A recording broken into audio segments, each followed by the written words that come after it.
Hello, everyone. Jan Welch here. Welcome to the Then and Now Blading YouTube channel. Today, I'm going to have another episode of Insight, and I'm going to have guests Andrew Leverton and Dave Gunn joining me today. They live in Connecticut. They're part of the Tall Boys crew, and they just made a video called Better Than Never. They've made several videos over the years. They've also come up to Vermont for my Bladen camp events that I do every summer. And they also ski and snowboard, and I've skied with them a couple times in Vermont. So it's really cool to have them on. Welcome to the show, guys. I'm going to bring you both on right now to the stream. There's Andrew and there's Dave. What's going on, Jan? Thanks for having us on. Man. You're welcome. So to start this off, everyone should know you guys are actually roommates, and you're in the same house right now, just on separate computers. Yeah. He's like right up there. Yeah, we live in East Haven together. We've been living together for like 2.5 years. It's really convenient for filming and getting to skate with each other. Oh, for sure. That's really nice. And East Haven is, I'm not really familiar with Connecticut. I mean, I went to Hartford, for that event. That was the first time I've ever been to Connecticut, like more than just driving through it. Is East Haven, it's more east of Hartford, or? So like on the coastline, it'd be like right in the middle. Okay. In the middle is New Haven, and then we're just a little east. So yeah, right. we're basically like 45 minutes south of where we were at for that event, Jan, in Hartford. And that's not bad. Yeah, we're right on the water. It's like a 2-hour shot to New York, 2.5 maybe to Boston. It's not too bad. We're in a good location. Yeah, pretty much. Right I'm actually not that much further from Boston than you guys are. I'm like 2 hours and 45 minutes when I'm being in Vermont. So I know. It's a shame. We got to get up there more. We say it all the time, but it's like so close. I mean, Absolutely. Yeah, it's from where you guys live. It's just basically the 91 straight shot up. Yeah, right. We live right off 91. Yeah. Yeah. So I live right off 91, like really exit to exit. So I want to get into you guys' skating history a little bit before we start talking about your projects and the scene out there. So how old are each of you guys? You can start with David. I'm 30 years old. 30, and Andrew, yourself? I just turned 29 in February. So you guys are about the same age? Yeah. How long have you two known each other for? I think about 3 years now. I met Dave shortly in my skate career, I think in about 2018. It's kind of a funny story. I started skating in 2017 from one of my friends back from Long Island, Lee Wade. He was one of my college friends. He was really good friends growing up with this guy, Joey Lunger. And I knew him just like, personally as friends, not as a skater, but I graduated school and then I started rollerblading because I was a skier and I was always looking for doing something, within the off season.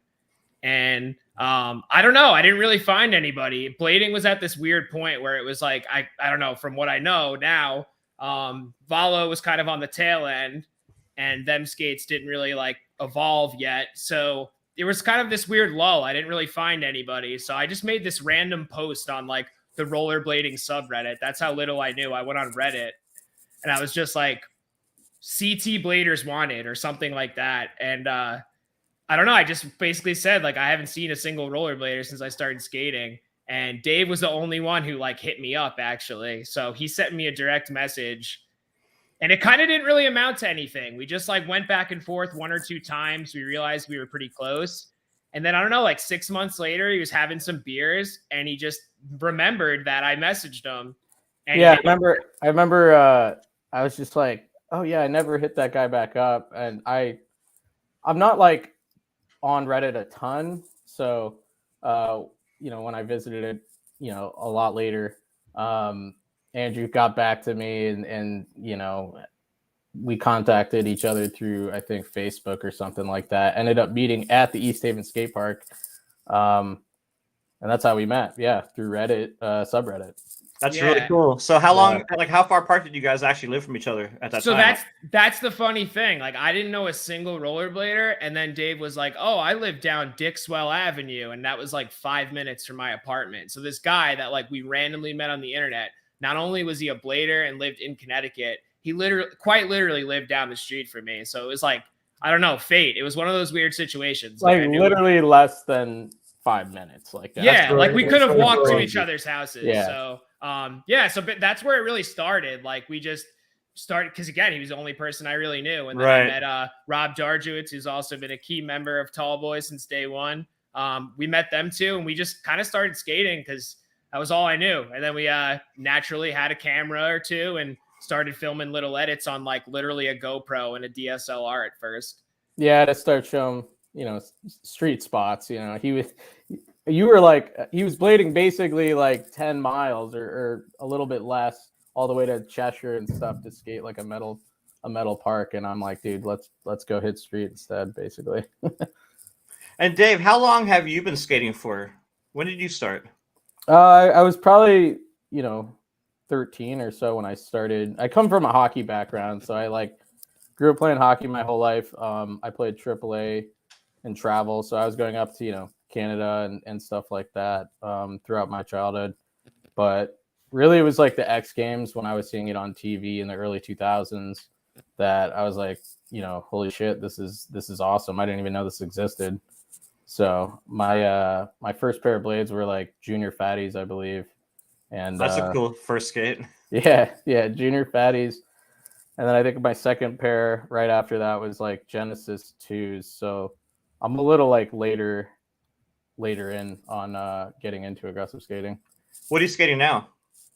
Oh, right now I am trying the FR Anthony Poitiers. Okay. Yeah, How do you like those? I'm digging them right now. I really like them. They just fit like a glove. I put intuitions in them. The sole plate is like crazy fast. Nice. So, I haven't no actually seen complaints. those in person yet. Maybe you'll have them this summer again. Yeah, for sure. And what were your first skates, Andrew? And what are you skating on now? My first skates were, again, Joey Lunger's recommendation was like Roller Warehouse. Here you go, check it out. And immediately I was like, skates under 150. And again, I was in this weird point. Like Valo wasn't around, them didn't develop yet. So the only thing that was really on there was Razor Colts, and they were those white Razor Colts, like 2017 when I started. So I bought those, and I rode those for like a solid 8 or 9 months. Rode some, SLs, but I rode Aeons most of my blading career, if you will. But now I'm riding Mesmers as of the last few months, and I really like them. Actually, it's my first time riding true flat, but it's going well. I really like them so far. Cool. How's the sizing issues for you been on that skate? So yeah, they're actually okay on my foot. Like, I don't know. I heard some people had issues with the liner or whatever, but the liner that they gave me was like for sure too small, not like bashing them or whatever. It just fit my foot way too small. And Dave put it on his foot, and he's like, a much smaller guy than me, and it fit his foot like a glove. So I don't know if it's just like the liners were a little wonky or whatever, but once I put my intuitions in them, the mediums, and I had a size 9, 41 euro or whatever, they fit perfect, and I've loved them since. They're a little bit heavier. That's the issue I heard with them was a liner, because I think they fixed that though. Yeah, the new ones that they're coming out with come with one size up in the liner. Okay.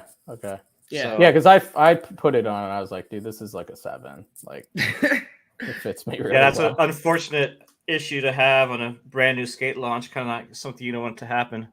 Yeah, they seem pretty good liners too. I mean, they have the tongue on them is really cool. That PU really soft tongue with the air vents on there. Yeah. Now, I want to say, Andrew, you had told me before when you started skating, you had been watching Dima in Russia, and he was kind of inspiration for you to start skating. Is that correct? Yeah, you are correct. So yeah, R.I.P. Dima McCrushin, I think that's how you say his name. That was my first real exposure outside of Joey Lunger, like in a real professional way. Like, he was the first person that I saw. And I think I saw that one edit of him cruising a skate park in like the triple XL stuff. He almost looks like Phil Casabon, that skier, who rides for Armada. So I was like, whoa, this guy is so cool. He's making it look like skiing almost. So that's kind of where like the initial thought, where I'm like, I could do this someday, I think. And then once I had the time and I finished up school, I'm like, all right, now I have no excuse. Like, it's on. And that's kind of where it all started. But for sure, Dima was an early inspiration. And going to skating from skiing, a lot of the skiing tricks are very similar to skating tricks as far as the grinds go. Even the grabs and airs. How easy was it for you to transition into blading from skiing? Well, yeah, because of that, like I had a pretty quick initial progression. Like before I knew it, I was jumping front sides onto down rails and spinning out both ways, 270, 450, doing all like the classic ski tricks. But I don't know. I fell in love with more of like the non-ski tricks, It's like I see all these kids now who like are just starting to rollerblade, who ski, are the younger generation, and they just want to get on a P rail and do like front side, backside, 450. I'm like, dude, embrace the soul plates, like learn the tricks, or at least try, because you'd be surprised. Like they can really help you in skiing, and it totally helped me, in the initial way, because I was already spinning metal sideways and spinning up to 720. But the sports are obviously way different. Like skiing, if you kind of bail out or you don't land 100% clean, you don't just like eat shit on pavement. You can kind of like swerve it out, or you can kind of like save yourself a little bit because of the extra wheelbase. So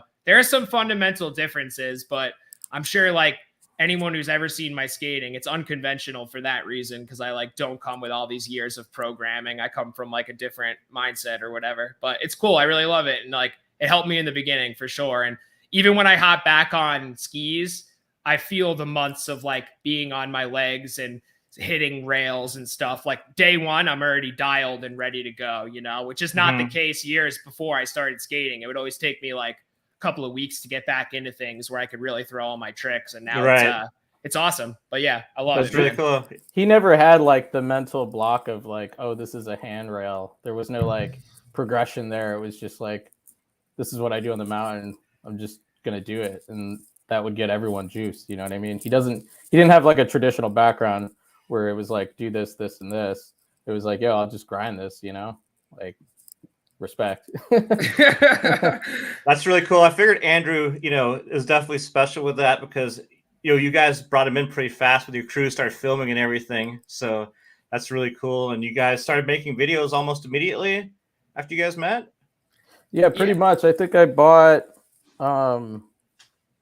before moving, I bought a little camcorder, and then like I think not even like a few months later, Andrew bought HMC 150 Panasonic camcorder, and then from there it was just like dialing in like the workflow and stuff like that. But we were always like kind of filming every weekend.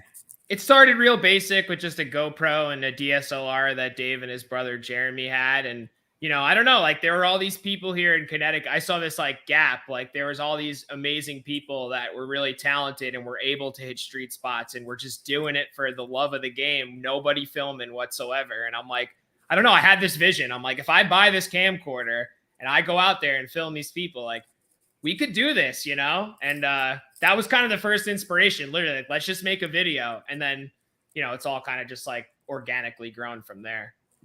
Yeah, that was kind of like the running joke, or like the why we called it Forever Soon, is like I've always wanted to make a full length video, but it's like, yeah, it'll happen eventually or something like that. That's why we called it Forever Soon. But filming on like DSLR and stuff like that, I always felt like there was just something missing, like just the run and gun and everything all in one. To have just a fisheye and a camcorder, it just changed everything for us, at least. So Forever Soon was the first video. I'll go ahead and make a link to that in the description below. It's on your YouTube channel, I assume. Yeah. All right. Awesome. And that's the camera you guys still use, is the one Andrew bought? Yeah. Yep. We used both.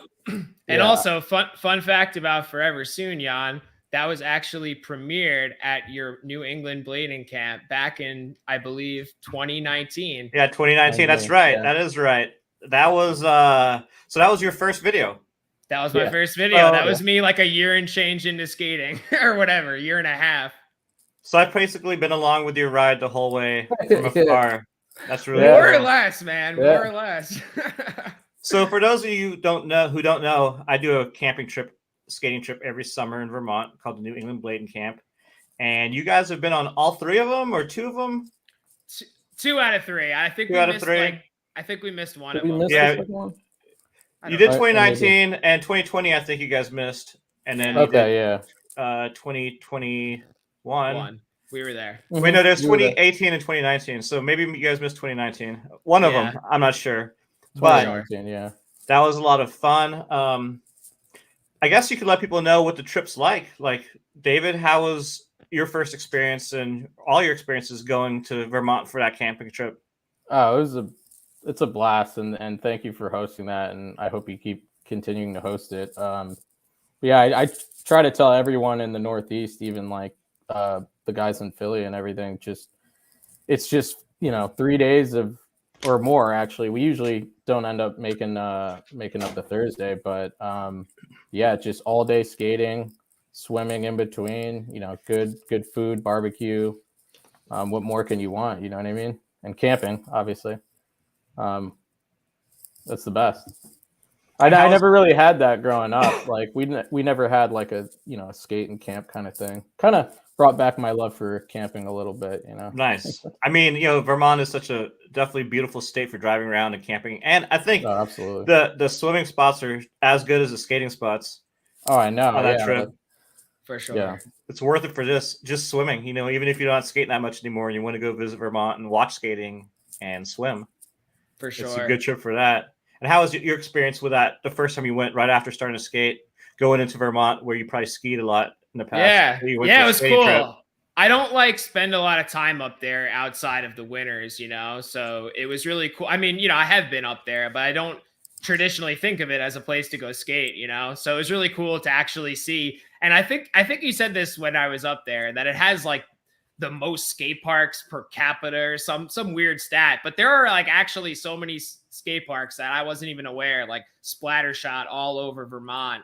And it was cool to like just even see the different constructions and have these small little like villages in Vermont, and even like little cutty street spots along the way. Like that's kind of what our the last video we made, like there was some skate parks that we filmed, but a lot of the times like I've heard it's kind of like the Colorado road trip, how people kind of just break off and do their own things at certain parts. So that's kind of fun. It's like a choose your own adventure to a certain degree. And then you come back at the end of the night and everybody's like around the fire, having beers, talking about their day, what spots they hit, jumping off cliffs or whatever. It's fun. It's a really good time.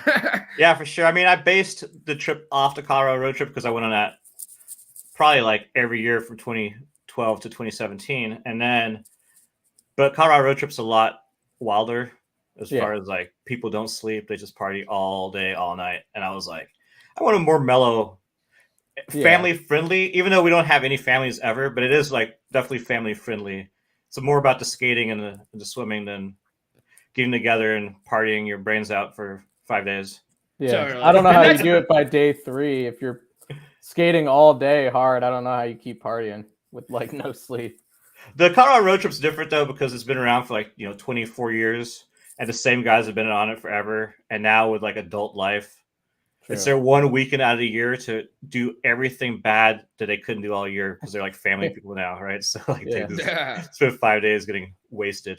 But yeah, I thought we could watch so you guys made 2 edits. You guys name Vermont Diet Colorado. That's the name you gave to it. Yeah, so that was like an inside joke between me and my friends. I'm always like, Vermont is like Colorado, just on like a much smaller scale. It's like Diet Colorado. So I don't know. That was what we called the video. And that's a good name. I like that. And the logo is cool. So I'm gonna put on the one from this past year. So last summer, the 2021 video. And we're gonna just watch it with no audio, but we can go ahead and you guys can discuss a little bit. Colorado Light also played on Diet Colorado. So this was Colorado Light. The first one was Diet Colorado. Big Julian. Day 1's got to drop a hammer. And Julian has a section in your newest video. Yes, he does. Yep. So we'll be watching that. Now this is the Lebanon Park in New Hampshire. Is that right? Yeah. So that's usually the first park we do.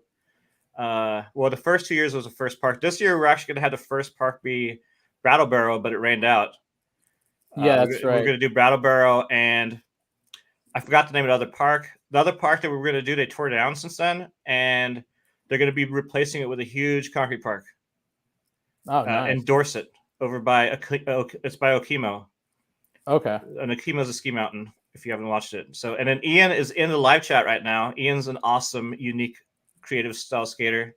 Yeah, he said Rusty Bearing Skate Park. Yeah, that's what it was called. Yeah, Rusty Bearing Skate Park in West Lebanon. And Rusty Bearings has lights now that are really good, so you can skate there That's Get to like that was midnight or Ian's- something. That was definitely Ian's recommendation. Definitely worth stopping at. And it's like, again, right off of 91. And Ian films too. Do you guys ever film with Ian? Like, does he film with you guys, or you guys film with him? Obviously, he's in your videos, but Yeah, you guys of collaborate? course. Ian's down here more than you'd think. Like some people think he like lives in Connecticut or he lives here, but nah. Ian lives about an hour and a half from us, Rhode Island, but most summers he's coming down here pretty often. So yeah, he films a lot of the clips when we're on camera, or he contributes footage pretty much every video. But he gets around. You know, he skates with a lot of people. So this skate park right here, this is Warren Skate Park. It's at a elementary school. It's a DIY park. It's built really well. There's some new parts. There was a skateboarder earlier who was really angry about wax. And then this was a Johnson skate park. And this is the first time we ever went to this park.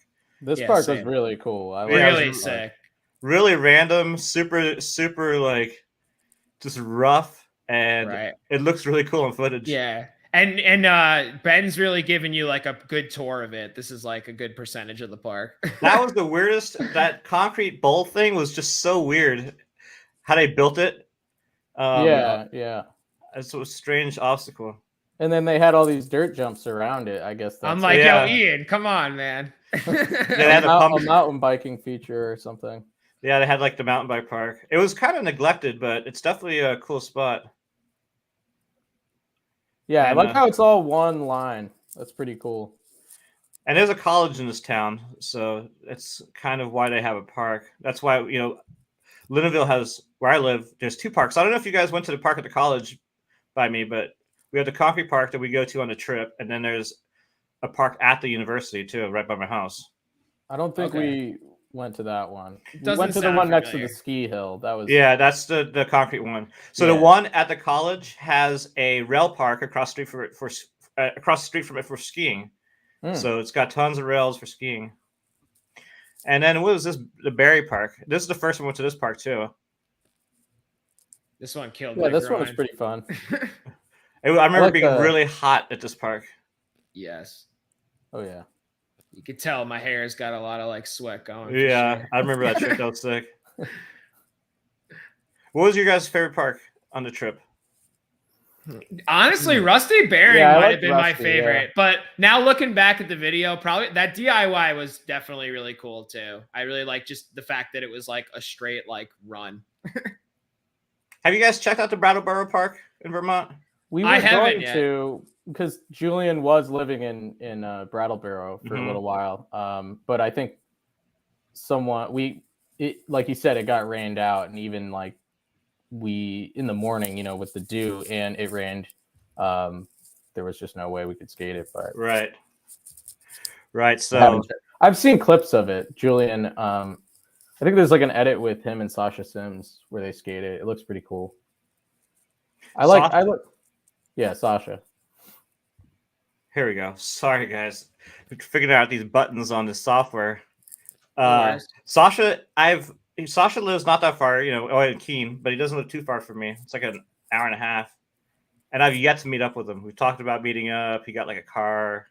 Mhm. Still haven't seen him Yeah. at all. I don't know Um, much about him, to be honest. I haven't gotten to personally know him, but he's obviously like an incredible skater. So it's like it's like I feel like the people that live in New Hampshire, Vermont, you're also spread out. It's like I can't imagine you guys meet up too often, but I mean, I don't know. It's like they're only people you know. Right. I mean, yeah, As well. Miles is about an hour, 45 minutes from me. Yeah. The closest skater, actually, I just found out there's a bunch of skaters close to me in Quebec, like half an hour away. So that's cool. Oh, And now that the border's open, I can go up there. I plan on skating up there like once a week now. nice. Awesome. But I feel like, it's spread out here, but in Connecticut and your region, everybody's pretty far apart too. I mean, you probably have more skaters in one area, but your crew is not, they don't all live in the same area, do they?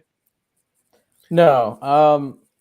We do have a decent amount of people that live in New Haven County, but it's kind of silly to say like we're one of the small states, and it's like 30 minutes to get anywhere, and like sometimes that's a hurdle for people to like actually meet up. But I just grew up here, so that's just kind of how it is.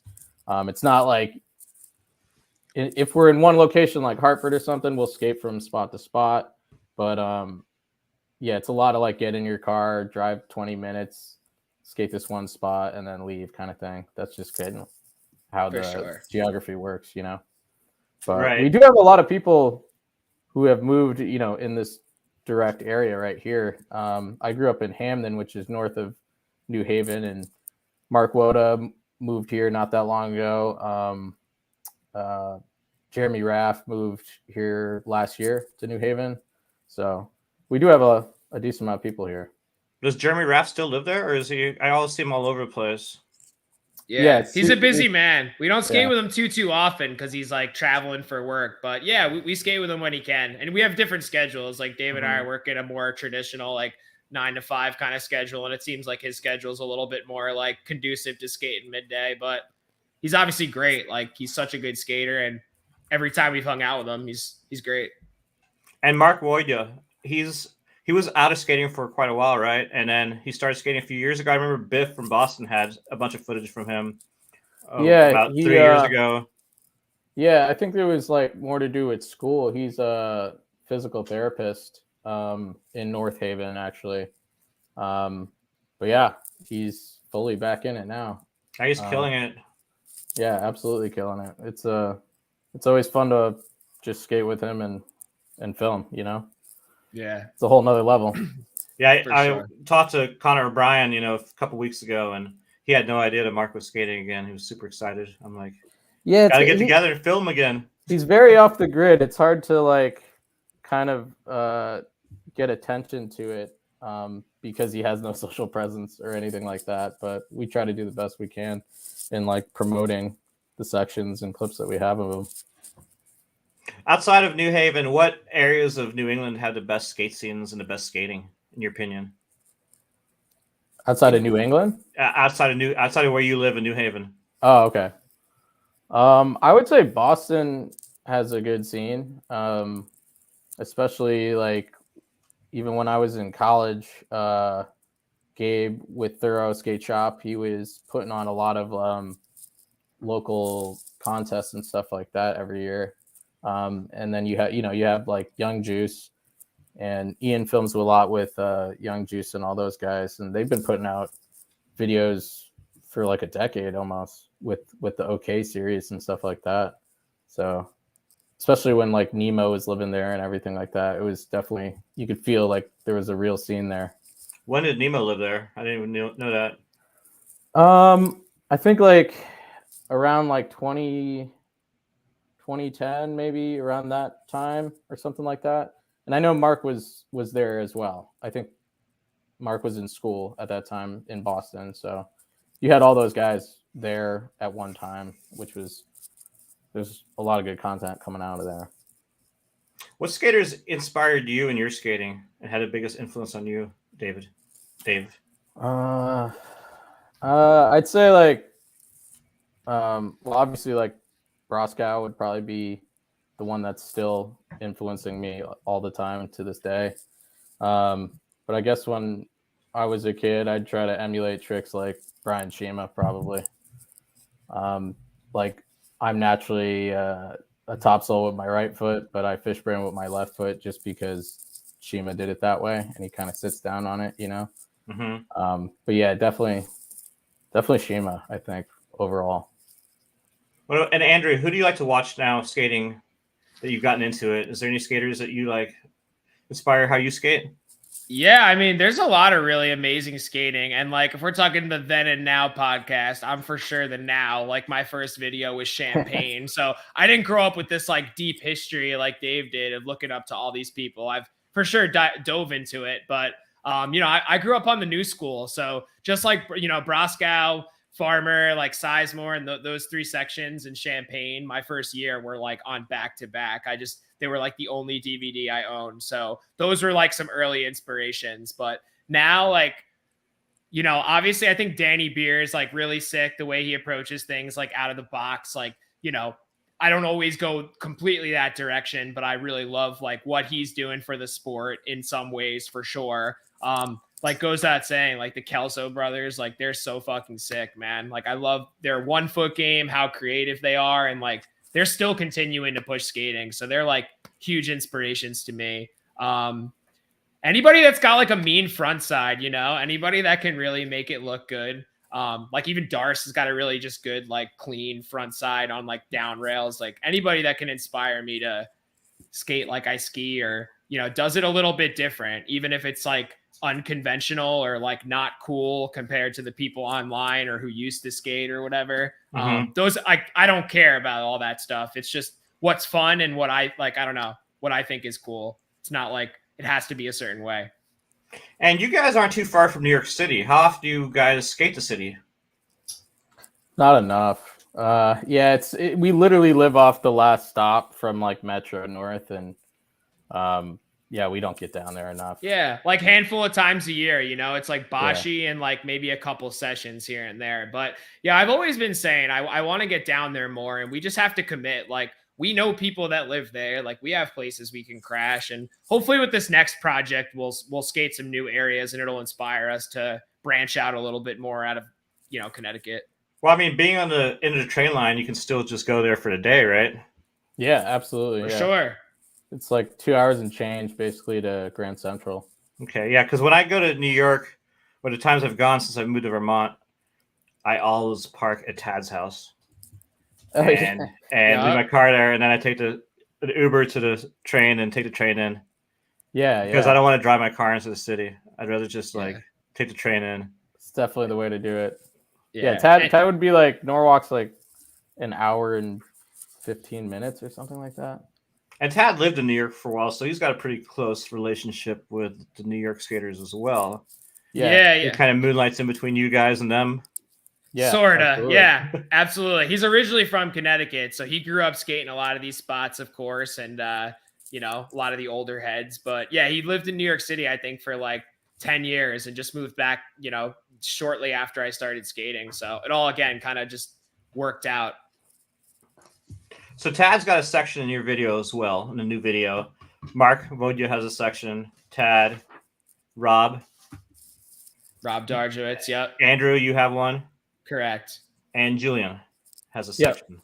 Yep. And Rob is also really good at skating. He also started doing big wheel blading, and he won that big wheel blading challenge I did a couple years ago.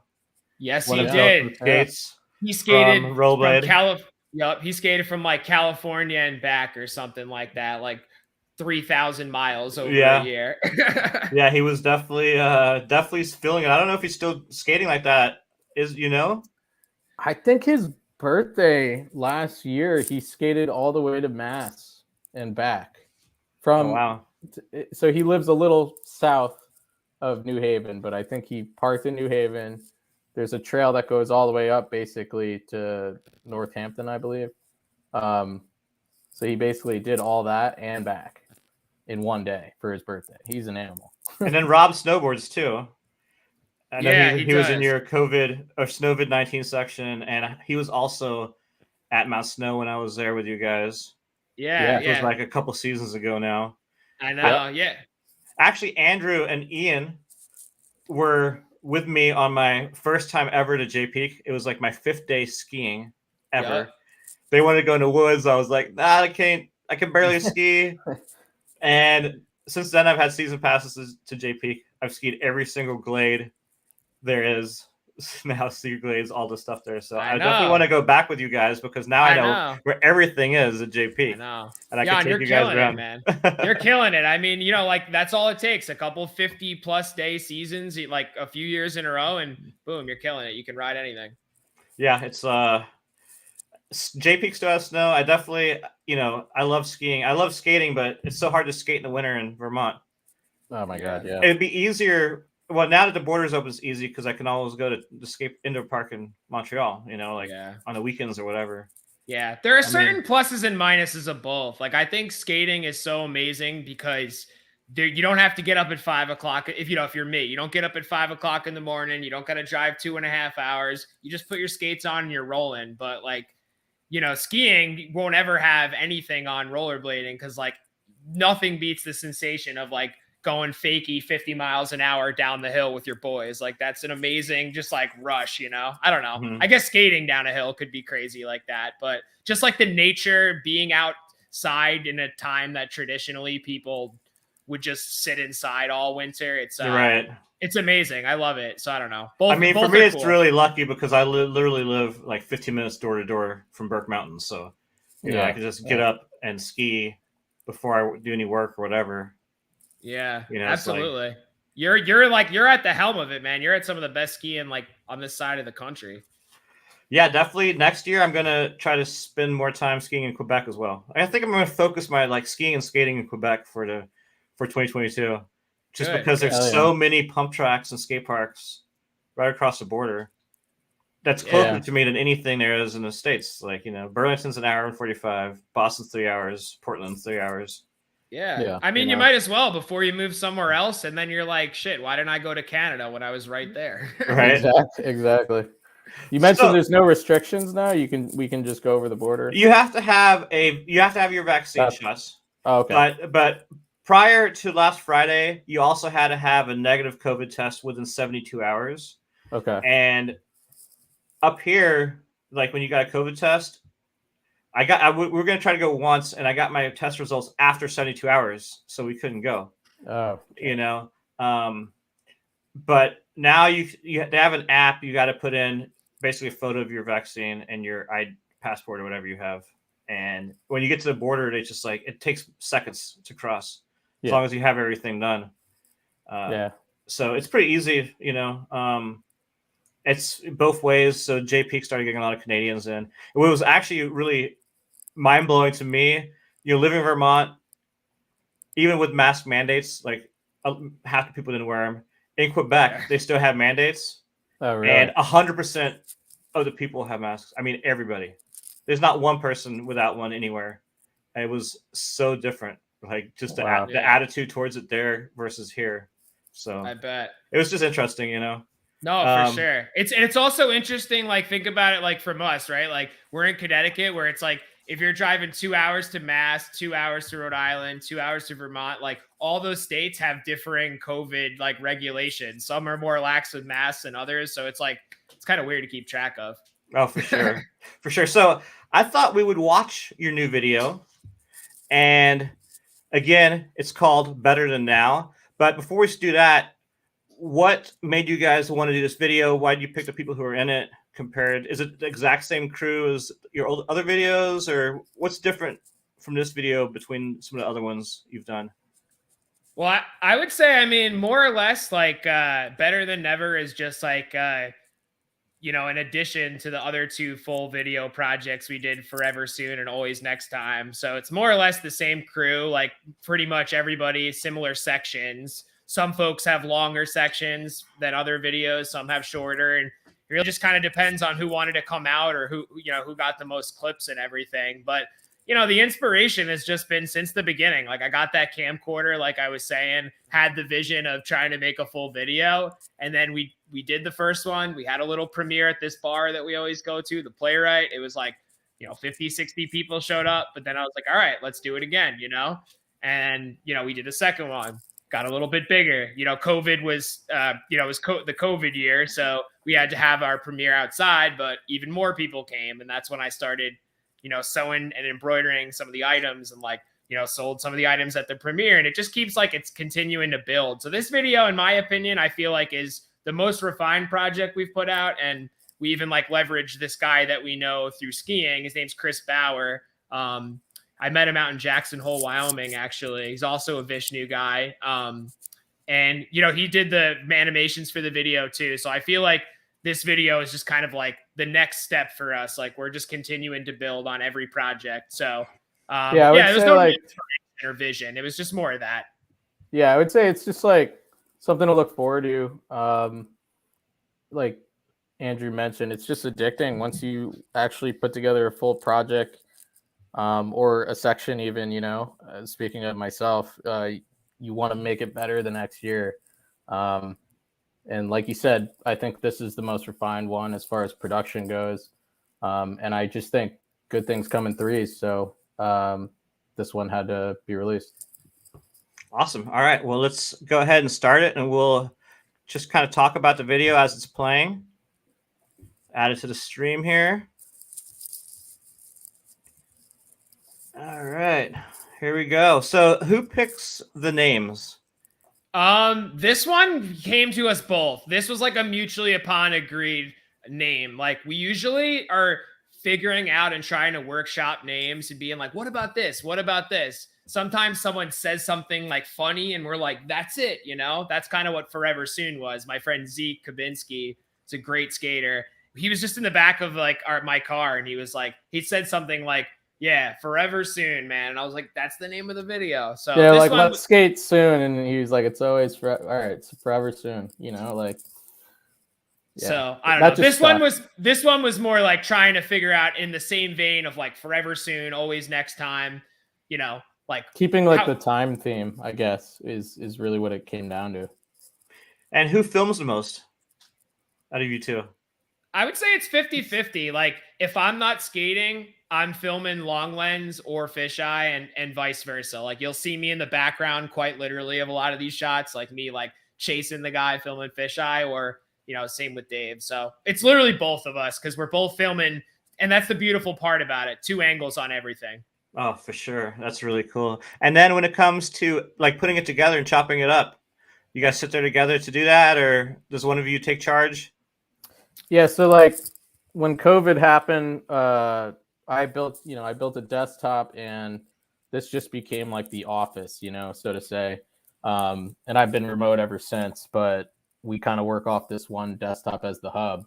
But yeah, with some people like Tad or Rob, they'll come over here and it'll be like a working session. You know what I mean? Mm-hmm. Some people don't really care. They just want to, they trust our vision. You know, it really depends on the person, but we both do a good job. And Dave and we're a good yin and yang. Like I have a very like regimented mindset where I'm like, the clips need to be organized. They need to be labeled. They need to be like, you know, cut. Like Dave is more the creative guy. So we work and play off each other very well. So, you know, so a lot of the times I'm the one like doing the grunt work, if you will, like creating, like getting everything in the right groups when we're chopping it up and, you know, kind of figuring out which clips we'll use, which will not. And then, you know, when it comes time to assembling it, you know, it really just kind of depends on, you know, who's editing and who's around. But yeah, I don't know. This video, I did do a lot of the heavy lifting, not trying to like crap on Dave or anything. He did help me a lot and was an instrumental piece of the equation, but just happened to be, I just was the one sitting behind the computer. When everyone saw those like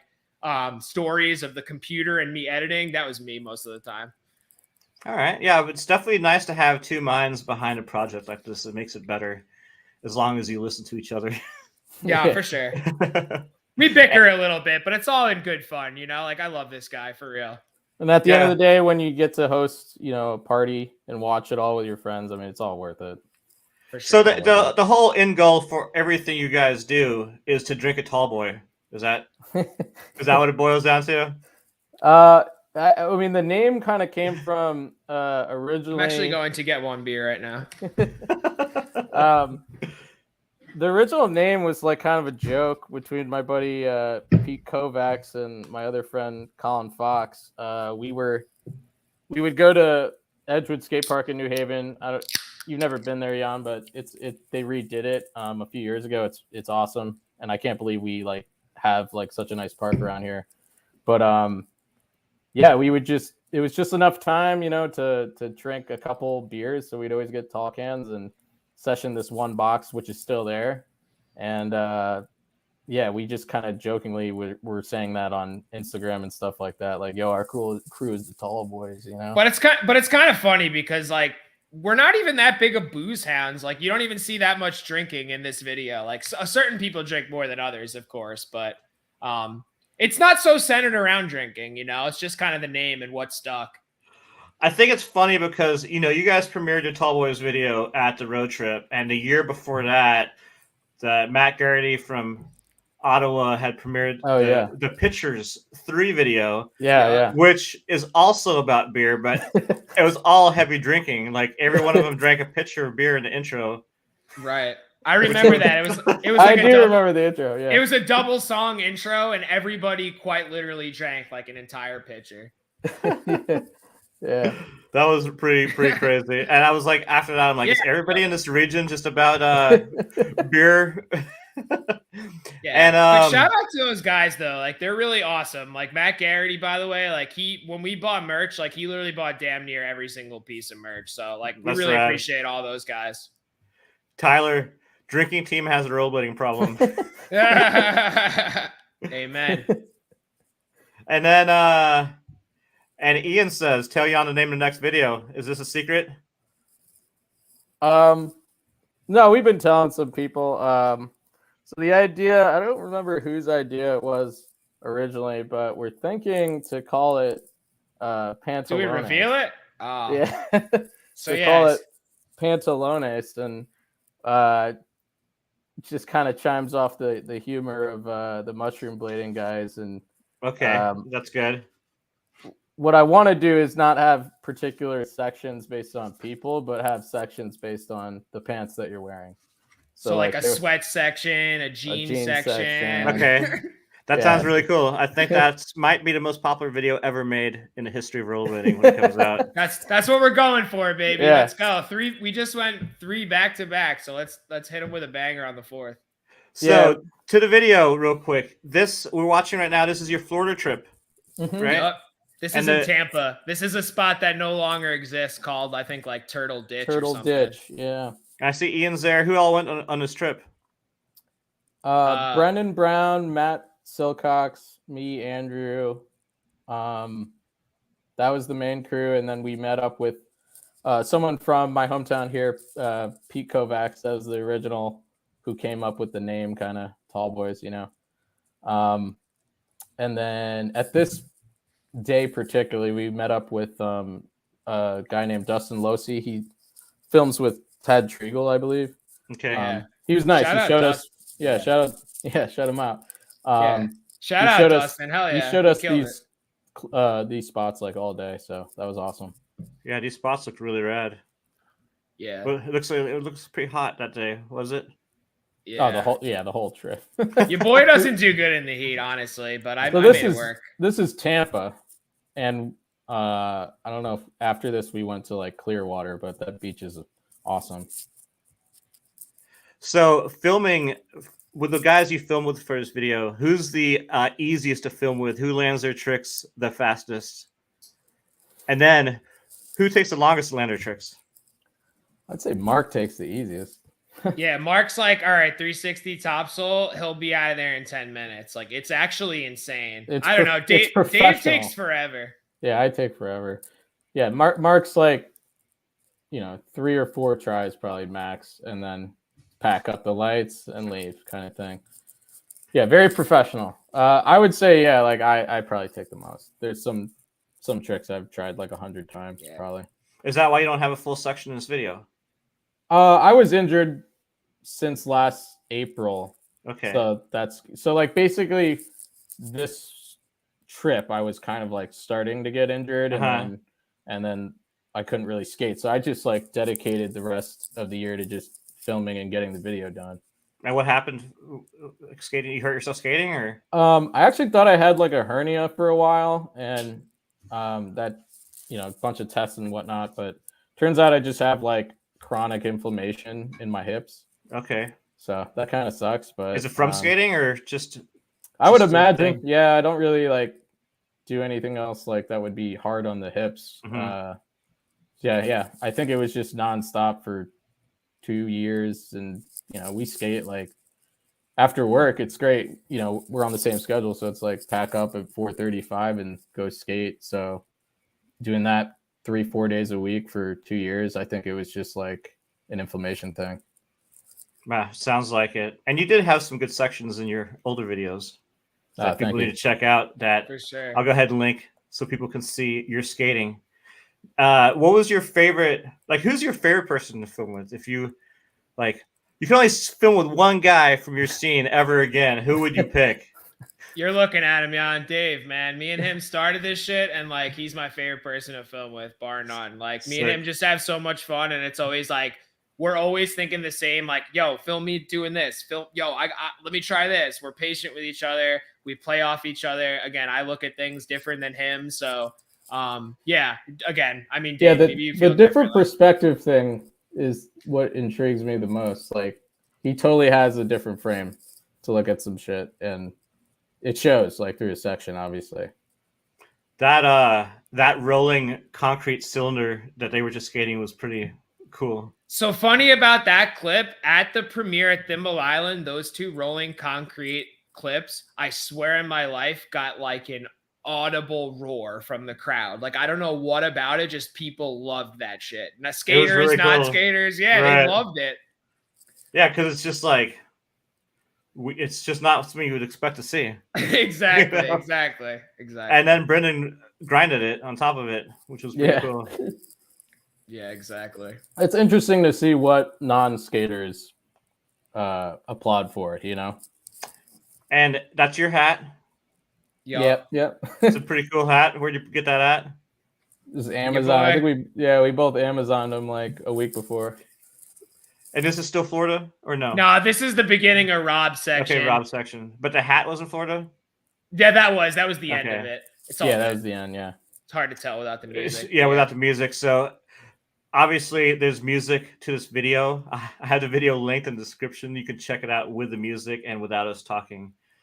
Who picks all the music for these? Is it both of you guys, or is one of you like a music maestro that knows all sorts of songs? Or no, we kind of have we have a collaborative Spotify playlist and like a huge group chat on Instagram. So I try to tell everyone, if you hear a sick song or something like that, just throw it in the playlist, and then at the end of the day, we just kind of look at it and kind of choose from there. And Spotify is like an incredible tool, like the search function, and like a lot of the times, like with some of the short edits that we make, like the songs and like the teaser songs, like those are just songs that I like find an artist. I like right click and look for related artists. And then before you know it, you're like stuck deep in this rabbit hole of going down some person's discography that's like not even a relevant artist whatsoever. But that's where you find the gold. Oh yeah, and that Rob just said that. All his sections are local artists. Yeah. Yeah, so all Rob's songs are like who's his boys band or like people that he knows. Like, I don't know about this one, but they're always like some prog rocky, like kind of metal-y song. And Rob's just really good at skating. Yeah, he's like a go big guy, you know. Yeah. Like, out of all the people I skated with, he was like the first stunt guy I ever met. He goes big, but just like that, he falls. And he's the oldest. Yeah, he's balls to the wall, and he's good at distance skating, like we mentioned earlier, and snowboarding. So very cool, very talented dude, and one of the most interesting people I've met like throughout all of my blading and through most of my days. He's great. I was hanging out with when I was in Montreal. It was Charles Nantel from Quebec. I don't know if you remember him, maybe Dave, but he had a photo show there, and it was all photos of Mathieu, what's his name, from Quebec. He had a section. Mathieu Ledoux, yeah. So it was all photos of Mathieu Ledoux. Mathieu Ledoux was there, and those guys are pretty old now, too. Still killing it. And apparently Rob G is going to be at Mathieu's house next week for like 2 weeks, and he only lives an hour and a half from me, so I'm going to try to go up there and hang out with those guys. Sick. These are Rob's wizard clips. He only got a few. He just got those NN frames and killed it. He's already learning. Sick. Yeah, I definitely am in the market for getting some of those NN frames soon. Have you guys tried any wizard skating? Yeah, I just got the NN frames like on the Thanksgiving sale, I think it was. Yeah, I love it. It's a lot of fun. I could see myself getting into it too. It seems like there are a lot of parallels to like the balance point of a nose butter on skis. Like I'd really like to someday, but it's just hard for me to justify spending like $1,200 on a skate setup. Like that's that's like 3 pairs of Vishnus, you know. So what size NNs did you get? Like what wheel size? Frames? Oh, I got 90s just because I'm pretty short, so. Everyone told me start with 90s and then see where you go from there. But that sounds like a safe size to work with. Yeah, even the 90s feel huge. Like they still feel maneuverable, but you definitely get the feeling of like coming from 80s. All I had was so sick. Some 80s, but yeah, it's a completely different feel. I'm gonna be interested in seeing how if it changes the way you skate at all. The more you start playing with those, that setup as far as how it affects your aggressive skating.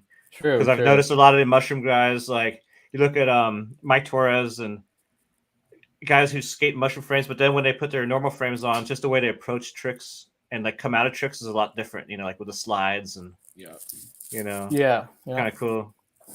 I think there's no such thing as bad practice on bigger wheels. You know what I mean? Mm-hmm. But I will say, coming out of it helped me come back off the injury, and then going back to Annie Rocker was like, whoa, yeah, this is way different.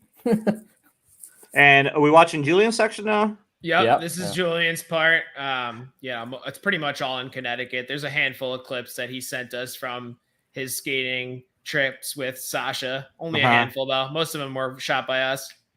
See, Julian's had terrible luck. Most people don't come, or a lot of people haven't come to visit me to ski, but Julian's come twice, and both times he's come, the upper mountain's been closed for windhold. So yeah, like whiteout, right? Been terrible luck for Julian and skiing.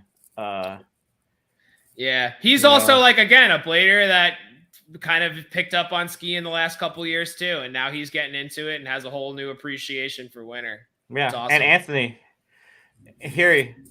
Yeah, Heary too. Tony Heary, of course. I ski with him every winter, and he comes up the most to visit me, and he shows up every time. It's like the best conditions ever, and I get to take him to all the cool stuff. So it's like the complete opposite between Anthony and Julian, yeah.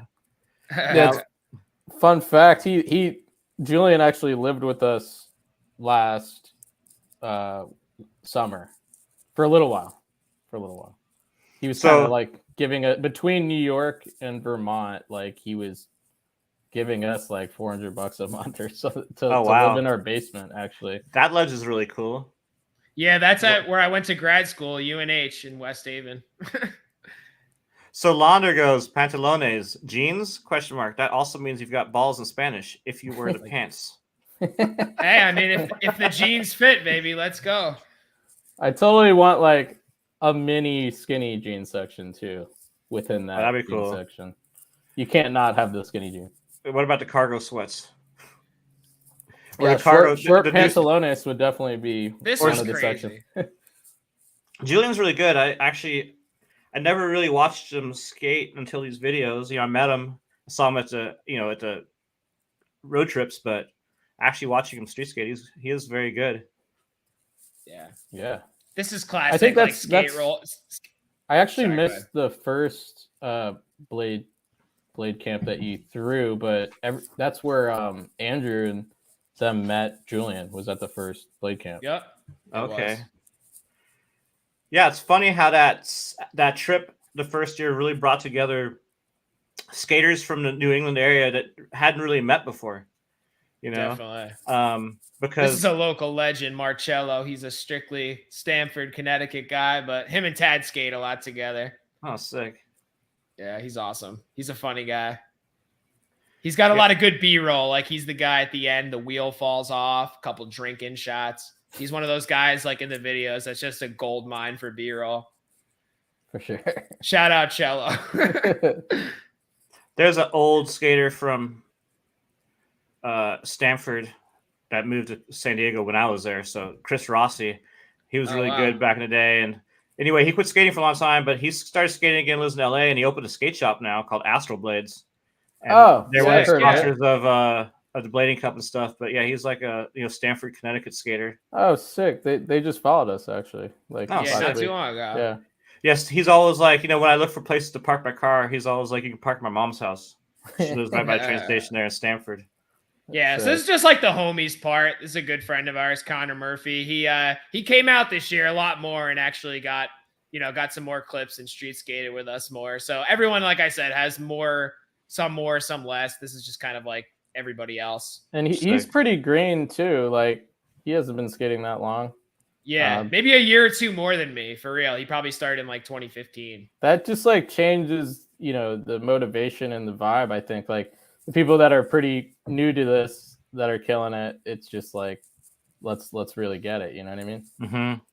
There was a kid on a road trip this year. I don't know if you remember him. He was like real skinny kid from Vermont. He had like a mustache, kind of like a conquistador. Yep.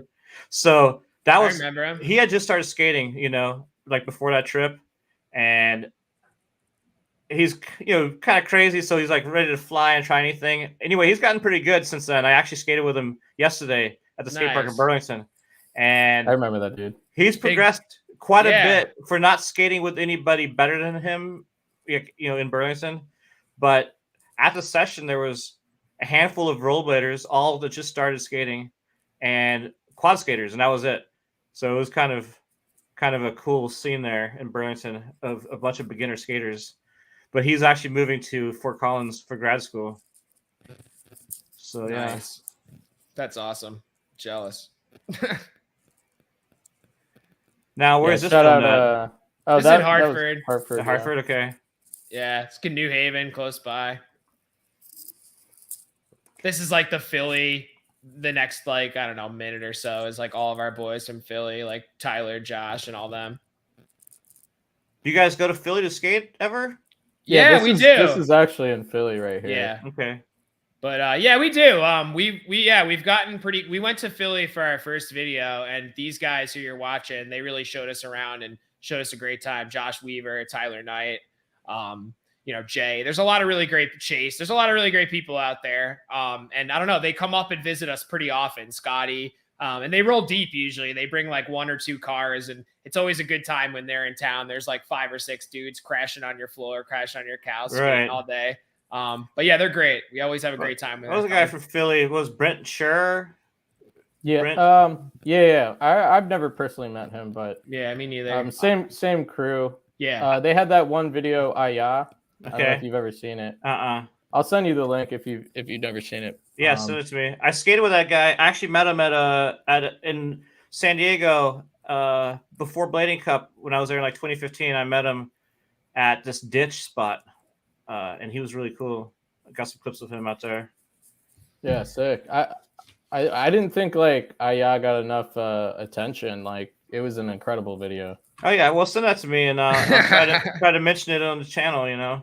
For sure. With this show I'm doing here, Insight. It's basically I had the podcast which is more like details on one person, and this show is going to be interviews too, but just about like current projects people are working on. So, videos, maybe some brands. This is Brendan. Yeah. Brendan's been killing it in Connecticut for a long time. He's been Okay, go ahead. Oh no, I was going to say he's been around here since like the VG days. He's been putting on comps. He's for that Connecticut comp. Like he's a staple in the scene. And he's really good. I got so many good clips of him at that Memorial Blade Jam in Hartford. Oh yeah. Yeah, that's his so he lives in New Britain, which is like the town over, basically. I actually met him on the Colorado road trip. There's Jay. Oh yeah, that's right. And he was there with some people, and they were camped really far away. And I ended up talking to him, and said they were from Connecticut, that they knew what's Air Tortoise. Yeah. And do you ever skate with Air Tortoise? Not me personally, no. But that guy's really good. This is out in Utah last summer. This is he's a skier, Cal. I don't know if you know him. He rides pro for Vishnu. He's really, really sick at skiing, but just started blading like 2 years ago as well. He's sick at blading too. Yeah, this is like a famous ski spot, the Rail Gardens. It was pretty surreal to go there. Did you film that stuff, or did he send it to you? I filmed all this. I went out there this year just for like a week with my girlfriend just to hike. So met up with those boys. Oh, you're like, hey, we're gonna go hiking for a week. Psych, gonna go film all these guys. No, I have a cool enough girlfriend where like I was just like, hey, this is really important to me. Can we just meet up with these guys behind a random school for like 2 hours? That's it. It's all I'm asking. And she's cool enough where she's like down with it, So like, hey, take we can get. We're gonna hang out behind this dumpster for 10 minutes. Is that cool? It looks like Jay is trying to get in the next video. Get at him. For sure. Come on, man. We'll be up in Connecticut. We'll be up in Boston probably in the next few weeks. Come down to Connecticut anytime. And Brent is from Allentown. Big difference. Yeah, I bet. On your geography. I bet. That's Jay. He definitely he knows his stuff locally, so I won't even test him on that. I thought. I mean, I was saying they're both in this. They're all in the same video. So the first year of the New England Bladen camp, Brent, they got a hotel in town because they said they were really bad at camping. And I thought that was pretty funny. Wait, These who are did? some of my favorite clips in, like, I don't know, the montage. My boy Zeke, again, very wizard to aggro type of skating. And these I really like the mixing of footwork from, like, I see from some people who do slalom and aggressive, like, and then the wizard, just like how they combine the two is really cool. It's very sick. It's just fun to watch because it's different. Sometimes you get sick of watching the same stuff for 25 years. I can imagine. I can imagine. Agree, yeah. That's why it's important to look also at the now. I'm glad that it's finally like being accepted. It was like not for the longest time, Yeah, I mean, it's definitely being accepted, and it's funny because it's being accepted by everyone who's kept skating forever. The only people who don't really accept it is the people who quit for 15 years and coming back into it, wishing skating was like when they were 10. Yeah. And what's the projects you got going on? Oh, there's Remo. Yeah. I love Remo. I love Remo skating. It's so good. So sick. And this kid right here, his name is Matt Labash. He just started skating about a year ago, comes from his skiing background. Mm-hmm. He's incredible, dude. We call this kid the young bull. Like, he doesn't even understand how fucked some of these tricks are, because he's just so young. He's like 22. He's so good, though. He comes from skiing background, too. Like, this was his first kink rail he ever hit, and he switched up on it. And, like, the B-roll afterwards, we're all, like, cheering, and we're like, dude, your first rail, you fucking switched up on it. Yeah. And how'd you meet him? He just messaged the account, and I'm like, yo, pull up. I was really vague, and I just sent him an address, and he actually, and I usually don't do that. I'm very, like, communicative, but I just assumed he was some, like, just random person. But I told him where we were going, and he showed up, and day one, he was, like, hucking himself at shit. And we were like, who is this kid? But he'll be in the next video a lot more, for sure. So the next video, when are you guys starting to film? Have you already started? What's the project going to be? ETA? I would say probably about a year. Probably about a year. I'd say we'll probably finish this in about a year. I mean, we're started filming it as of the last couple of weeks ago, but it's just starting to get warm here. So people are getting the appetite to start skating street and stuff on the weekend. So we'll be out there, man, damn near every weekend. We had one session, as Tad called it, opening day. So okay, this is my part. This guy looks really familiar. I know. This is my part. And your photo was really good holding the camera. Whoever shot that. I know. I think I'm literally. That was that guy we met, right? Like, so some photographer we met at a spot just randomly. Oh, He was cool. like, "Yo, I'll send you like all the photos." That's sick. Just had a little photo shoot. So let's hear about your section, like going into your tricks. Sure. Maybe this one is like, I was proud of this one. Like the wall ride to fakie over that was a stretch. Not a typical trick I would do. This is a cool plaza. This is like in Hartford. Kind of a newer spot. It's really sick though. It's got like this long out ledge. What was the most difficult trick for you to do in this section? I don't know. It would have to, I don't know. I'm gonna have to like watch it again. Like there are some weird ones like that. That was really cool right there. That looked like a potentially deadly spot. I know. That's like up in Salem, Mass. It's like a huge concrete slide. That's the same ledge you were stoked on. Yeah, that ledge is really cool. Where's that at again? University of New Haven. It's in West Haven. In West Haven. What about that ledge you just did? That was in Bridgeport. This is like, I don't know, the valley or something. These are all like 20, 30 minutes apart. So yeah. Yeah, cool spots. It's mainly Connecticut, yeah. That's Stratford. And what are those, Aeon 60s? What are you skating? Yeah, these are all Aeon 60s. That's the same skates that guy Ben had yesterday, except he was missing a cuff bolt and he had it zip tied. Oh my god. These are like handicap legends. How do you get the zip tie out? I have no idea how he had it rigged. It was like a really long zip tie that went all the way around the cuff. Like, wow, that is That's something I've never seen before. I like this trick, to be honest with you. Front side 450, come back, topsoul, go down. Yeah, that was And really sick. And then That's this one creative. too. This one's like unexpected. Is like the garbage can run. But I don't know. Yeah, no, that was good. Those ledges look sick too. Yeah, that's a big down ledge that is in Stamford. That was like an old school spot, you know. So it's probably between those two ones, the rail, and then this one was kind of cool, the step up. Nice. That's actually Delaware. This is Delaware, yeah. I think Delaware is like one of the only places I've never been before. That was my first time. Actually, we just hopped over because when we were in Philly, the Kelsos were like going to some park there, and we knew someone who lived there. So it was like, yeah, why not? Let's go to Delaware for like the morning. Sick. Did you skate with the Kelsos there? Yeah, we've skated with them a few times. I mean, you know, they've never visited Connecticut or anything, but no, we're friendly with them, like for sure. I would love to skate with them more. Any opportunity is like awesome, obviously. Yeah, that's really I mean, cool. Talk about people that are, you know, influencing through different eras. Like they're still like, I would say the most influential right now. And then I like this one. It's just like a ski straight off. Like, it's a very like ski. It's just like drop 360 off the roof, you know? Like that one, I was like, when I was filming that one, actually on a VX, I was like, why are you going straight down? I was like, don't like go out at angle, you know what I mean? To make it easier on yourself. And he was just like tips down, as I called it, just like straight down. Yeah, like an acid drop almost. I'm like, that's gnarly, I guess. Just do it that way, I guess. So yeah, Mark really wanted these ski clips. There's like 2 ski clips. This is what we called like the interlude or intro. And then this is when he begins. This is he broke his arm. He snaps his arm, like arm quite literally went through his skin. We had to immediately rush him to the hospital. Oh my gosh. Honestly, probably the gnarliest thing I've ever experienced in my life and filmed. And it was just at this weird point. It was at this weird point where for like a week or two, everyone was just getting hurt. So I was like one by one filming all my boys just like get broke off. It was really sad. Was that the end of his section filming?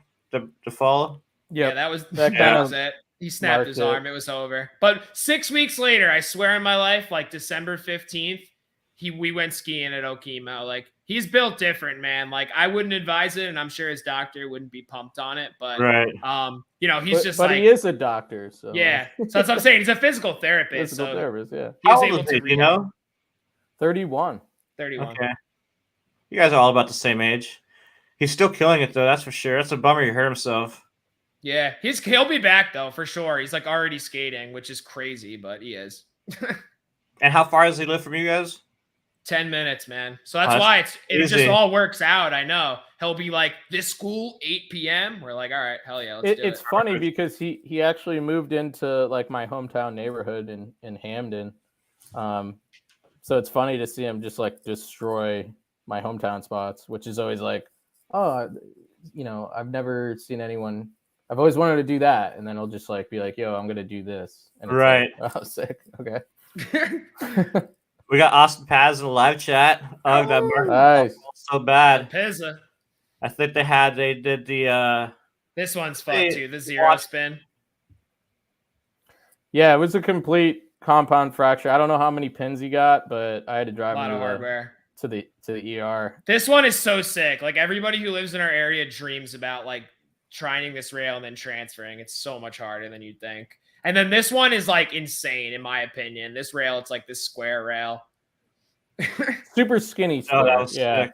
And it's bent in the middle if you could notice. Like it's not straight. Yeah, I see that. That's at Yale University, of course. Austin wants to know what camera you were using for this.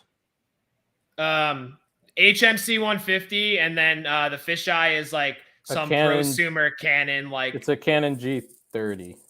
It goes 1080 at 60. It's like our dedicated fisheye setup, so we can do those like slow-mo ramps in After Effects. This is really sick too. Yeah, full cab, alley top horn. This is crazy too. This is like ski shit flying. I just cleared it by like 4 feet. Unexpected too. Have you guys ever skated with Austin? Haven't had the chance no. personally. I would love to though. Obviously, big fan of Jump Street and like all the stuff they've made. Well, you guys are on the same train line. I know. We should meet up, Austin. We're down. stay at B Browns, you know? Yeah. They stayed at Brendan's like last summer. This was sick too.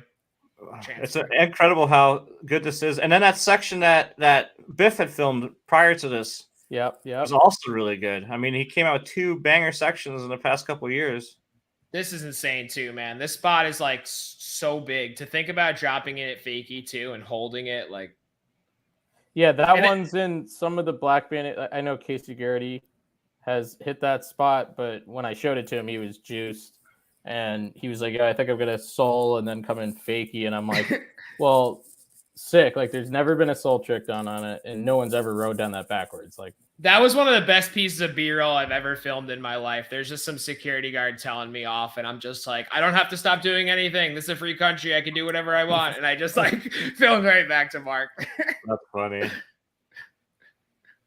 Yeah, that was funny. I don't know where that line came from. But yeah, this is just the outro. Just like feel good stuff. Mark doing the same gap, just 180. Fuck his shit. It's nice to see a full video because, you know, a lot of just sections come out, not full video. Yeah. And you know what, man? I think in the era of like Instagram and social media and all that, it's like, you know, there's cool clips being posted on Instagram every day. And sure, you might remember them, but like everyone who was in this and went to the premiere, like, they're going to have an experience that'll like resonate with them and they'll remember forever, you know? Yeah, I mean, the thing with Instagram, it's seen one day or like once and then barely, you know, not that many people really see it. It's kind of like wasting clips, you know? It's like when I talked to the guys in the last episode of Insight,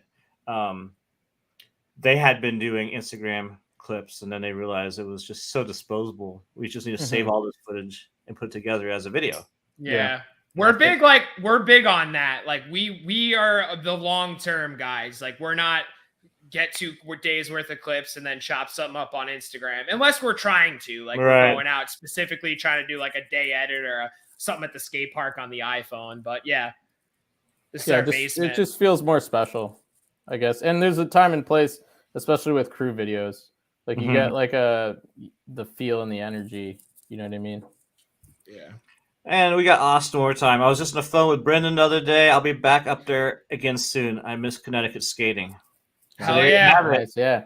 It's skating season is in the air. Yeah. Austin will be there. Let's get some clips of you in the next one, Austin. Hell yeah. I'm pumped to skate with you. You guys, do you have figured out who's going to have sections in the next video ready? I mean, if we stick to the pantalones thing, it might just be pant sections, you know? Oh, that's true, yeah. Yeah, it's going to be like montage after montage, basically. I like this artwork. Who did that? That's our friend Chris Bauer. He's the guy who did all the animations. Dave actually drew and gave him like reference photos, of course, but that's one of my friends I know through skiing. He's actually like a really good artist, and he's a young kid, just like I think he's from Jackson, Wyoming or Idaho. He lives like out west. And I just met him randomly on a ski lift, man, to be honest with you. Before I even like rode the Vishnu skis, he had them and he told me, he's like, oh, I just started skating. So it was like, again, too much of a coincidence to not stay in contact with him. And then there's been some other sections and other videos he's done animations for us in the past. But this like the K2 promo stuff we did. He did those too. Okay. Yeah, he does good stuff. Yeah, it's really good. But yeah. And the Vishnu skis, that's you skate for them, or I mean, ski for them? No, not affiliate. I just love them, man. To be honest with you, they're really a bunch. So I was like, as he's wearing the shirt. I know, I'm wearing the shirt. No, I was just saying they're like, no, I'm not affiliated with them. I've never heard of them. They're a small company, man, but they make really durable, flexible skis that are designed to be skied in the street. They're fucking awesome. Ian came up with an idea: white pants montage. That would be cool. So I've had an idea for a section in Vermont and New Hampshire. That would be pretty cool. Or I think it would be cool. Maybe other people think it's stupid, but there's a lot of really old white churches. I'm sure you've seen them when you drive around. Yeah. And a lot of them have really cool rails in front of them. And I was like, dress all in white, kind of like a Puritan or something. And me too. All these white churches across Vermont and New Hampshire from the 1700s. Yeah, there's a lot of historic shit up there, man. You could probably really get some cool clips. Yeah, and the rails aren't historic. The buildings are. Rails are all newer, so it's not like you're skating old rails. But yeah, I thought that would be a pretty cool section. I wanted to talk about skiing one more time, which is, you did that Snowvid-19 section 2 years ago.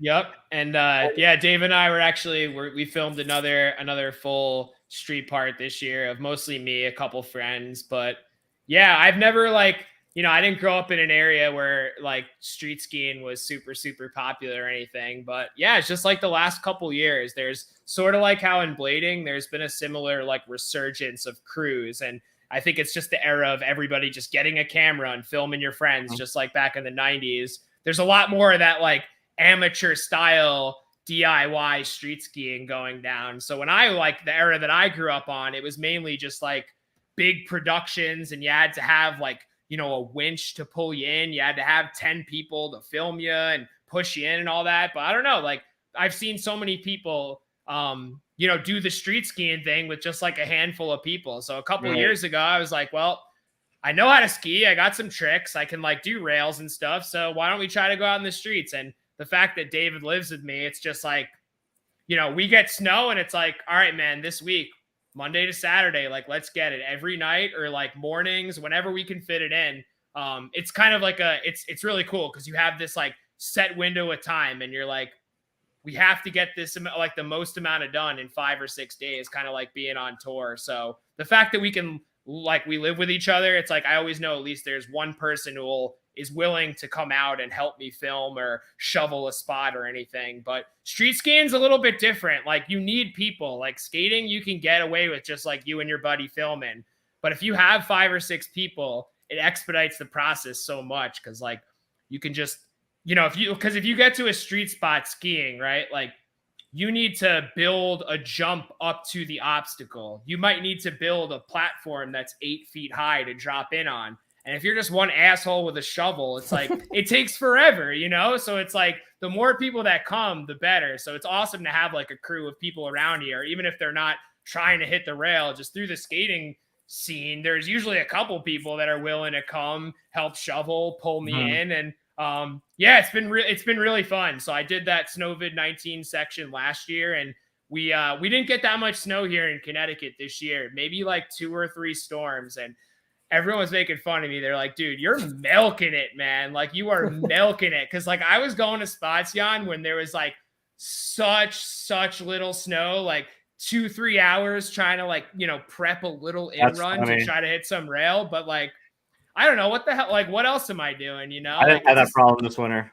I know. That's what I'm saying. I gotta get up there more or something, but it's a lot of fun. It's similar in a lot of ways, but different because you have unlimited building material. So if a spot's a little sketch or it doesn't work out the first time you try to hit it, like you can regroup and like build it a different way. So it's fun.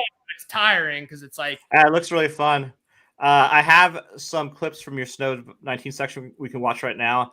I trimmed it down a little bit so it's not everyone who was in it, but you were pretty much the highlight star from this video. I know there's a few other guys in this video that I hadn't heard of. Do they also skate, or is it some more of like your snow friends?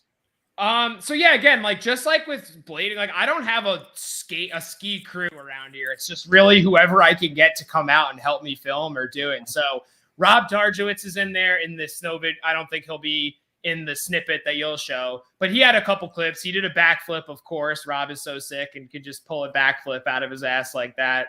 But everyone else is not a skater. They're just one guy, Joer. He's just a skier I know. And then the other guy, Rob Roth, is just a skateboarder we know mutually from the area. Okay. Well, let's go ahead and check out your skiing. I know it's got a couple other things in here. There we go. Yeah, I always feel bad because I don't know. I feel like we get less snow than we did when I was a kid. I don't know. And that's the case all over New England. Just that where the park is in Lindenville with the ski area. They were only open 1 week this season. That's how little snow they had. Damn. That's insane. That was so cool, Jan. That was one of my highlights, was like going that rope tow at the Lindenville Outdoors Club. Like I love little slices of ski Americana like that are still like running, just like small town rope tows. That's so sick. It's not rad since 1937. It's a long time. Yeah, it's very New England. I love that.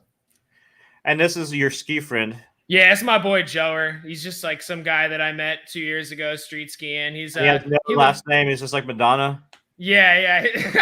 His name is Sabella. It's like Joe. At the end, I like thank like Walt and Joe Sabella. It sounds like a crime family. Like, and then there's Rob's backflip.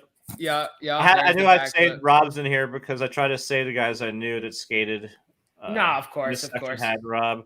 Yeah. So this is just like the opening montage, if you will. I don't know. Like there was an intro, this little like homies plus me, and then I had like the part to the Jim Croce song at the end.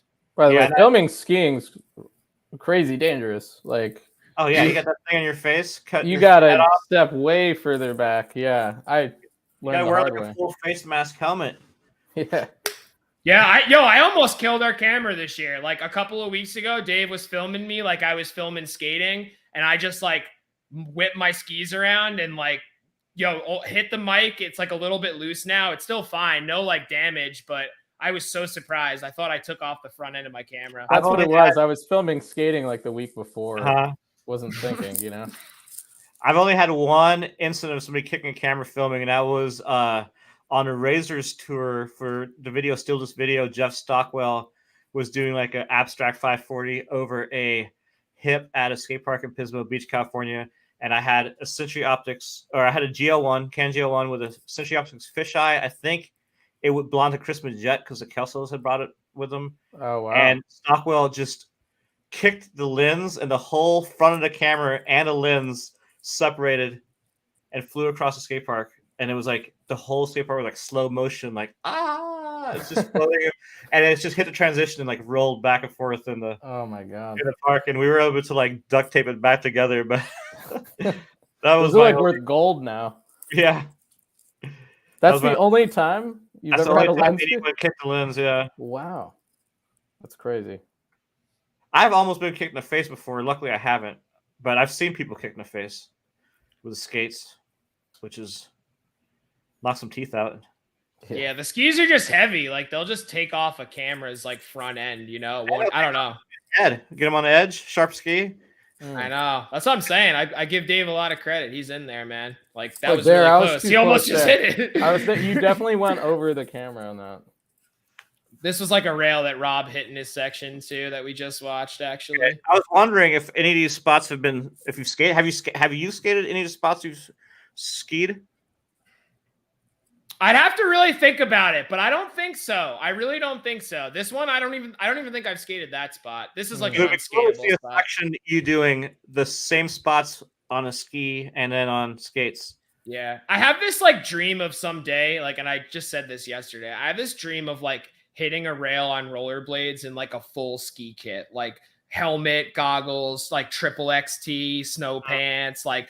And just, I don't know. I think that would just be really funny. I would love to do that someday. Just as a gag, or like maybe in pantalones. Yeah, I think it's more like the spots you think of that come to mind are like, oh, that has a grass landing or something like that. And then you think of it for skiing, Right. Or anything I try to pitch to Andrew is like, this would be cool because you can't hit this on skates. Sick. This video makes me want to ski again. So I'm gonna go to the bathroom real quick. All right. Well, sorry. I think that's pretty much all I have to talk about with you guys. I don't know if there was any question and answers. Go ahead and go to the bathroom. Oh, okay. And sure. I'll talk to Andrew for a moment. Yeah, no doubt. Usually I'm the one that has to pee. Like Ian riffs on my last name all the time, and he'll always be like Pisserton, because I always have to pee. I will ask you this, Andrew, while we wait for him to come back. Who in New England would you like to film with or skate with more that you don't get to skate with often, or maybe not at all? New England specifically. Yeah. That's that I don't get to skate with at all that I would like to film with. Not very often. I'd like to film with Young Juice more, to be honest with you. That's the first name that comes to my head that from New England that I don't skate with. Like everybody else, I'm meeting up with pretty often. So I'd really like to meet up with Young Juice and like the Massachusetts scene more. We go up there occasionally, but it's like a sin. We're so close to, like you said, New York, Massachusetts, and then, New York City. I'd love to skate with like I've skated with the Bodega boys like once or twice, Mhm. and some like at some sessions more than others. But I'd love to skate with, really, like I said, Young Juice, his crew, and then like all the New York scene. I want to get to know them more. We follow each other on Instagram. We're friendly, but yeah, those would really be the main people: the New York scene and like Young Juice for sure. All right. Well, the question I asked Andrew, Dave, is who in the New England scene would you like to maybe skate with or film with more that you don't really get to skate with too often, or maybe don't ever skate with at all? Let's see. Yeah, I guess I agree. Yeah. With Juice produces a video like every year, and we rarely get up there, even in Rhode Island with like Ian. I don't know. We've done like the 2 videos locally. I think we just need to. There's so much more to unlock in New England that we just need to drive like an hour and a half. Yeah, and it's not that far, and especially like driving 2-3 hours up to Vermont. It's like, what's an hour and 15 minutes over the border or something? Yeah, it's not bad at all. I mean, I feel like living here, I have to drive so far all the time that when I go to a place like Connecticut, it's like not too bad. Except traffic. Yeah. I do hate driving. I absolutely hate driving through Connecticut. It's like the drivers get worse south you get. It's like you get to southern Vermont, they follow you close, and then you get to Mass, they're even closer, and then Connecticut, they're like on your ass. Yeah, I was saying like that Stanford funnel right there is the worst part of 95, like in the country. Mm-hmm. That's why everyone hates it. And then also, going north is the only part where it gets 2 lanes in the country. I'll also tell you this. That's a very Connecticut thing to say. Everybody from Connecticut wants to claim that this is the only blank in the U.S. Like Connecticut's this like pocket that's got the number 1. Like when I moved here, I've almost bragging about positive. Yeah, I know. Saying it's a positive. Connecticut's making a lot of tall claims, though. Like, the pizza thing, I think that they've won. I think that it clearly does have some of the best pizza, but it's like, every place you go, we got the best wings in the state. We got the best this in the state. It's like, I don't know. How many best can you actually have? Well, I have a rule of thumb. If a restaurant has a sign that says best burger in the state, I'm not going to go there because the price sucks. If you got to tell somebody it's the best, it's probably not the best. Sure. Agreed. Sure. All right. Well, you guys have a website, tallboysbladeteam.com. It has merch on it that people can buy to support you guys. You can also watch your videos on there too. It's just we do, yeah. There's a media page on there, and our big cartel is linked through that site as well. All right, awesome. I think we're gonna have a Easter sale or something, and then on to the next. All right, well, visit the website, get some gear on the Easter sale. They also have an Instagram page, Tall Boys Blade Team. If you go to Connecticut and you want to skate, hit them up. They might get back to you. They might not, but maybe they'll show you around. So check out. We'll get back to you. No, we'll get back to you. If you're coming through the area, you hit Tall Boys up. We're getting back to you. Awesome. So you hear that? Go to Connecticut, hit up Tall Boys, get some skate sessions in because these are all really cool dudes, really good skating, and they obviously know really good spots. If you like down ledges, these are your guys to hit up. So I appreciate you all coming on. Definitely watch Better Now in its full form with all the audio and without our faces on there. Links in the description below. I want to thank you both for joining me and talking about your video and your projects and the New England scene. So yeah. Thank you.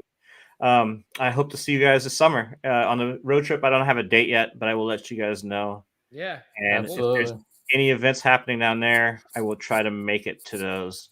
So I'm going to say goodbye to you guys, and I'm going to go ahead and say goodbye to everybody else real quick. So I'm going to remove you guys from the chat, and I'll catch up to you in just a moment. Okay. Thank you all for watching this episode of The Insight with Andrew Leverton and Dave Gunn. Make sure to check out the video. I appreciate you watching this. Hit the like button if you enjoyed this show. Make sure to subscribe to this channel if you haven't already, and hit the bell icon to be notified anytime I do a new upload, and anytime I do a live stream, you'll be notified as soon as that goes live. I also have a link to my Patreon page in the description below if you want to support this channel, and I have a link to my products page. I have merchandise, I have t-shirts, I have coffee mugs, stickers, all sorts of cool stuff. Anyway, thanks again for watching. Take care, and I'll see you next time.